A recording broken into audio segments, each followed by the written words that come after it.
Teddy Droseros is the founder and CEO of Grateful Peoples, a nonprofit organization bringing the power of gratitude to the classroom and beyond. Teddy believes that solutions to our biggest problems are much simpler than we realize. And I am so excited to have him with us on Liftoff because his message is going to give you goosebumps and inspire you all at the same time. Teddy, welcome to Liftoff. Thank you for having me, Jeannie. So, Teddy, we've been talking a little bit before this interview, but overall, in all the research that I've done about you, about your program, the company, what you're doing is so fascinating. But I think our viewers would first love to know a little bit about what Grateful Peoples is and then what inspired you to start your company, gosh, almost 10 years ago now. Yeah, it's crazy to think about. It's been almost 10 years. And ultimately what Grateful Peoples is just a way for me to get the people around me to practice gratitude. And I was inspired from my own experience keeping a gratitude journal.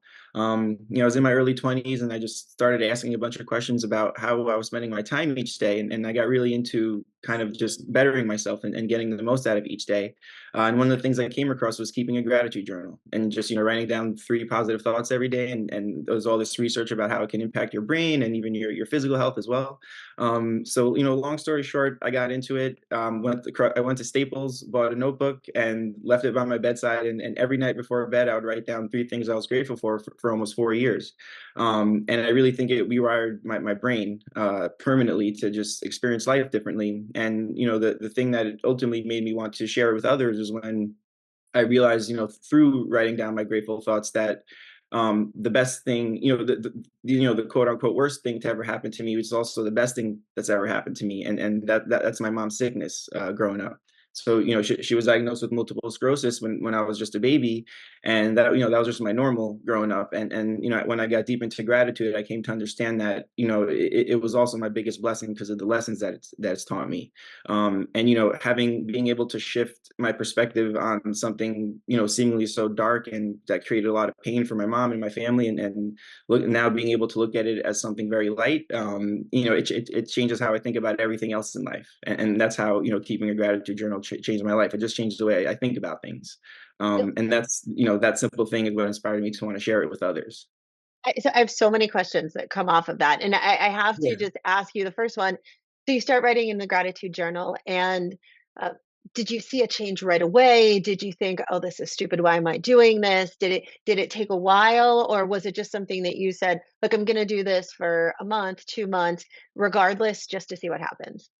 No, I didn't have any expectations about it. I just was like, I'm gonna do this and see what happens. And I'm not the best at creating new habits, and for whatever reason, it literally stuck with me overnight. And I did it every night before bed. And the idea of being able to shift how I think about my mom's sickness, it definitely took some time to get there. I'd say a few years of practicing gratitude daily, but I have a very specific experience, within the first 2 weeks of being on my way to work, and like I feel like I was the spectator watching my mind just react to something differently about this group project at work that was just causing me a lot of stress. I remember I was living in New York City and I was coming up from the subway, and it was just this really profound experience where you know like my mind defaulted to being positive about the situation versus negative that you may be when you're really stressed out about something. So yeah, even after a couple of weeks I was like, wow, there's something to this, and it inspired me to keep going with it. That's awesome. That's awesome. So, Grateful Peoples works with kids in the classroom, which I think is so cool. Tell us more about that and why you chose to work with kids instead of just talking about gratitude for all of us grown-ups that are in the workplace, because we all certainly could use it. And I would love to know about something that's happened in the classroom that's been a really inspiring experience. So the kids, the way I wanted to work with kids, because in my mind, I started practicing gratitude when I was in my early 20s, and I thought, what if I was 10 years old or 15 years old when someone gave me my first gratitude journal? Where would my mind be at now? So I was like, I just want to work with kids. They are the future. They're going to be ones making the decisions in the future. So I think it's really important to just nurture their mind, especially with all of the craziness with social media, and a lot of just stimulus out there for that we didn't really grow up with. Kids are really struggling with mental health, and so that's why I'm really focused on working with them. And it's really the feedback from the teachers is what keeps me going. It's the only word I have to describe it is magical, because I'm grateful to work with from kids as young as kindergarten up to 12th grade, and across all different demographics, public schools, charter schools, private schools. And it's just really strange and cool and awesome how, like, literally every single teacher gives the same exact feedback, and that's that they notice a significant difference in their kids' behavior and attitude, and especially how they treat one another. And a lot of them also specifically mention there's less bullying going on, which is some of my favorite feedback. And so yeah, just hearing that from the teachers is why I keep going with it. That's amazing. So now we have ways to help out. So Teddy, we always ask people that are on the show to give us 3 tips that people that are watching can employ in their everyday life. So what are your 3 tips if you want to start creating a gratitude journal?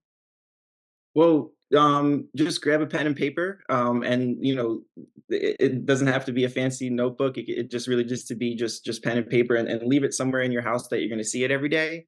For me, I just left it by my bedside every night, and it was like my reminder. Okay, it's time to practice gratitude. So I think one of the biggest tips is just creating the environment to be able to be grateful, and maybe creating like a grateful nook in your house or something, and that's where you sit down every day to write down what you're grateful for. Yeah, just creating the environment around you to be able to be mindful and to practice gratitude. Well, I love it. So great. That was such a nice conversation to have with you, and you're doing such great things for the kids and just for our future. I really appreciate you being on Liftoff. Oh, yeah, thank you, Gina. I appreciate it too. We're going to go back to the studio in a moment to bring you another great guest. Stay tuned.